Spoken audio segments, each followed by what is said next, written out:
Have you ever wondered that why touch is so very important to us? Specifically for children, why touch is so very important? And touch is a foundation for a lot of sense of security within us. And well, let me tell you this with a very small story. So many years back in America, there was this little child which was found in front of the orphanage, very underweight. And technically they brought the child in, bathed the child, gave it warm clothes and kept the child in the cradle. But they saw that the child just wouldn't grow the way the other children were growing. So this is a story way back in 1940s I'm talking about. And they called in the local physician to check what is happening to the child because the child is so underweight.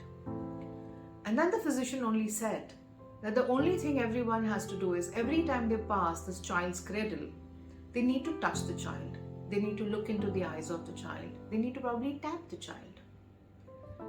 And that is what every individual did, whoever was in that particular hospital or the nurses that we talk about. And then they realized or they observed that the child grew and the child was showing significant change in his weight. He started developing healthily. And that is when this theory was proven that touch is very important for the child, because that touch signifies a sense of security.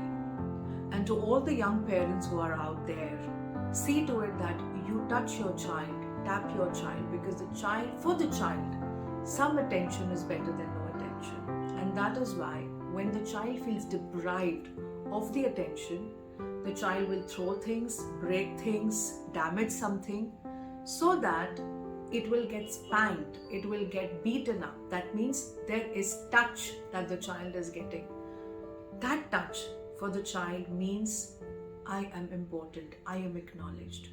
So why let the child go to that space or to that stage where the child will start damaging, breaking or doing something, if you can voluntarily acknowledge the child by touching him, tapping him, saying something nice to that child at least once in a day.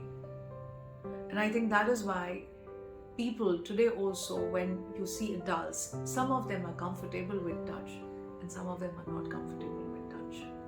It all goes back to what was their experience as a child in their growing up years.